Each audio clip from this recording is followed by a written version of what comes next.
Bienvenue dans cette nouvelle édition du QG Weekend. Au sommaire de l'actualité, Ellen Johnson Sirleaf prend les commandes de la CEDEAO pour un mandat d'1 an. La présidente du Libéria a été élue ce samedi lors de la 49e conférence de l'institution.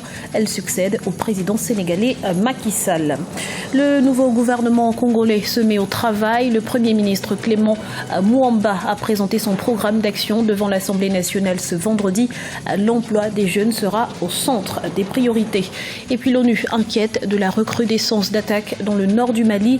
L'organisation internationale demande 2500 soldats et policiers supplémentaires pour renforcer sa mission sur place.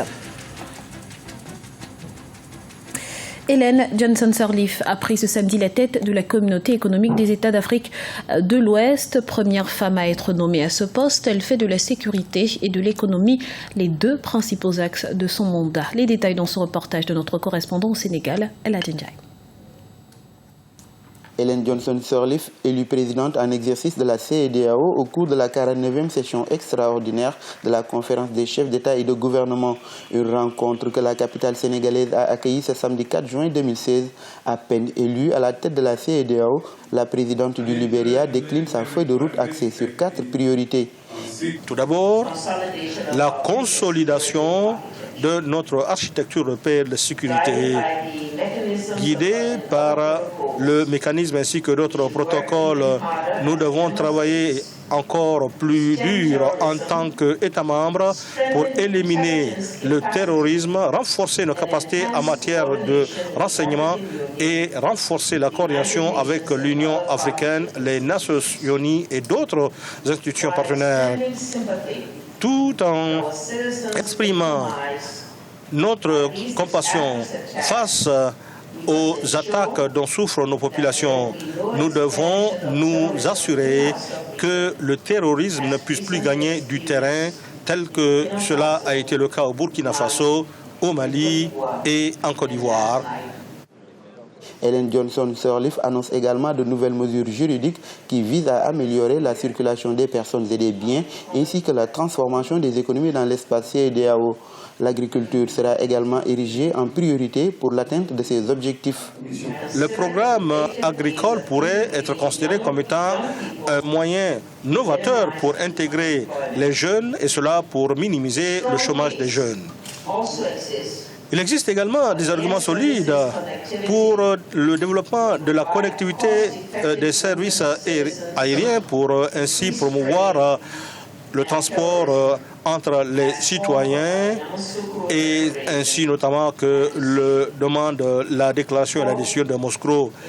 4. Il s'agit d'améliorer la stabilité financière, les protocoles et les mécanismes qui existent pour assurer le financement de notre communauté à travers le prélèvement communautaire qui devrait être payé par l'État membre, qui est la principale source de financement des principaux programmes et projets de notre institution, ainsi que les moyens nécessaires pour faire face aux préoccupations sécuritaires telles que les difficultés auxquelles sont confrontées nos troupes au Mali et en Guinée-Bissau. Ellen Johnson Sirleaf, la présidente en exercice, compte mettre toutes ses ambitions en œuvre durant son mandat d'1 année. Elle succède au président sénégalais Macky Sall à la tête de cette institution qui a comptabilisé 41 années d'activité depuis sa création en 1978. Ellen Johnson Sirleaf est la première femme à être nommée présidente de cette organisation communautaire. Fièvre électorale en Afrique du Sud. Le Congrès national africain, parti au pouvoir, a lancé ce samedi sa campagne pour les élections locales du 3 août dans la région de Johannesburg. 80 000 militants étaient réunis dans le stade FNB de Soweto. À cet effet, une démonstration de force après un lancement national en demi-teinte dans la ville de Port Elizabeth. À noter cependant que les relations entre les responsables locaux du parti et le président Jacob Zuma ne sont pas au beau fixe depuis la condamnation de ce dernier par la Cour constitutionnelle dans l'affaire Kandla. Après avoir fait le bilan de la situation socio-économique en République du Congo, le Premier ministre Clément Mouamba a dévoilé les grands axes de son programme d'action. C'était ce vendredi devant l'Assemblée nationale à Brazzaville. On fait le point tout de suite dans ce reportage de Deva Panzo, notre correspondant au Congo. Plus d'un mois après sa nomination au poste de Premier ministre, Clément Mwamba a présenté le programme d'action de son gouvernement devant l'Assemblée nationale. Le Premier ministre a annoncé plusieurs réformes multisectorielles. Clément Mwamba veut créer les conditions de la performance de l'action publique par la mise en place de l'Agence pour la promotion de la gestion axée sur les résultats et l'Agence pour l'évaluation de l'action gouvernementale. Le gouvernement étudiera la faisabilité d'un programme d'installation dans les administrations publiques des équipements de contrôle de l'assiduité au travail des agents de l'État.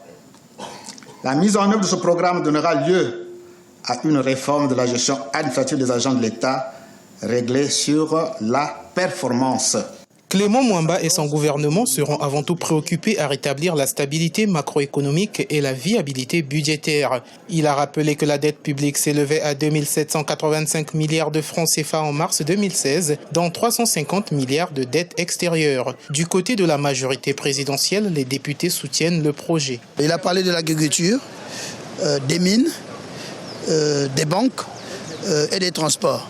Voilà à peu près des grandes lignes qu'il va donc suivre en tenant compte du projet du chef de l'État.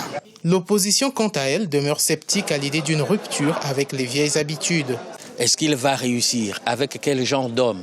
Moi, je suis dubitatif, simplement parce que ma formation de philosophe ne me permet pas d'estimer que ça va être changé le plus facilement. On a l'impression qu'il y a eu un peu plus d'engagement, mais en termes de ressources, que les ressources ne vont pas avec les intentions du ministre. Bon, j'espère que la rigueur viendra, la rigueur sera, et que nous serons dans les capacités, bien entendu, d'apporter au peuple congolais tout ce qui est nécessaire pour sa croissance. Aucun secteur n'a été mis à l'écart dans ce programme du gouvernement. Les problèmes économiques et sociaux auxquels le Congo est confronté ne sont pas insurmontables, a ajouté Clément Mwamba. Maintenant que son programme d'action est connu, les Congolais attendront patiemment les résultats.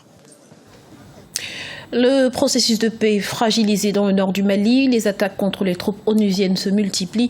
Le représentant du secrétaire général des Nations Unies au Mali, Mahama Saleh Anadif, tire sur la sonnette d'alarme. Les détails avec Idelette Mirabel Bissot.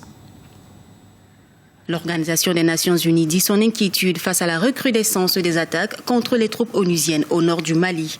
De janvier à mai 2016, des dizaines de civils et militaires ont perdu la vie dans cette partie du pays. Le 27 mai, c'est une voiture de l'armée avec à bord des soldats qui a sauté sur une mine. Bilan, 5 soldats maliens tués et 4 blessés graves. Principale crainte pour le représentant spécial du secrétaire général des Nations Unies au Mali, Mahama Saleh Anadif, le ralentissement du processus de paix entamé dans cette partie du pays. Il y avait une situation tranchée. Vous aviez l'armée régulière, vous aviez les rebelles irrédentifs et un peu les djihadistes. Donc, depuis qu'on a commencé cette lutte, il a été dit que le gouvernement négocie seulement avec les irrédentifs, et pas les djihadistes. Donc, du coup, tous les djihadistes, vous supposez l'être, tous ceux qui n'étaient pas éligibles aux accords de paix sont entrés en clandestinité. 5 casques bleus tchadiens avaient déjà été tués le 18 mai dans une autre embuscade à Aguelok, dans le nord-est du Mali. L'attaque avait été revendiquée par un cadre du groupe djihadiste malien en Sardine, allié à Al-Qaïda, et qui a contrôlé le nord du Mali pendant près de 10 mois, entre 2012 et janvier 2013. On ne sent pas l'engagement de l'aménagement. Vous ne pouvez pas empêcher l'armée malienne d'occuper tout le terrain et en même temps, vous ne faites rien parce que l'aménagement est là dans une position attentive. Elle ne fait que réagir quand il y a quand elle est attaquée. Sinon, à la limite, elle dépasse les gens armés, elle voit les gens, mais elle ne bouge pas tant qu'elle n'est pas attaquée. Le Conseil de sécurité a créé la mission multidimensionnelle intégrée des Nations Unies pour la stabilisation au Mali, MINUSMA, par la résolution 2100 du 25 avril 2013. En vertu de cette résolution, la mission appuie le processus politique et un certain nombre d'activités de stabilisation pour garantir la sécurité au nord du Mali.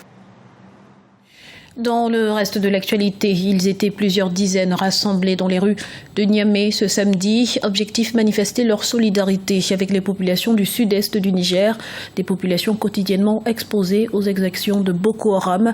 Le groupe terroriste a en effet mené une attaque meurtrière d'envergure ce vendredi contre un poste militaire de la ville de Bosso, tuant 32 militaires.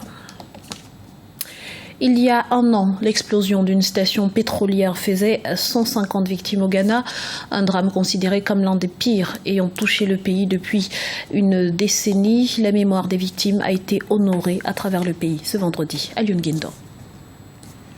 Le Ghana se souvient des événements du 3 juin 2015, il y a un an. À l'époque, une station d'essence avait explosé en plein cœur d'Accra, la capitale du pays, faisant en tout 150 victimes. Des habitations situées aux alentours avaient même pris feu. L'explosion du 3 juin 2015 est présentée comme l'une des pires catastrophes ayant touché le Ghana en plusieurs décennies. Nous devons assurer à 100% la collecte des déchets dans cette ville et chercher un moyen idoine de les redisposer. Ce sont des questions sur lesquelles les autorités vont continuer à se concentrer pour que nous n'ayons plus à vivre un événement comme celui du 3 juin.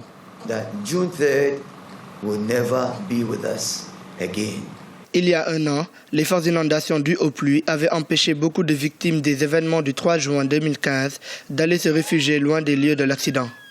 Depuis lors, certaines victimes n'ont pas encore recouvré de leurs blessures et le gouvernement tente de satisfaire sa promesse qui était d'aider les familles touchées par ce drame.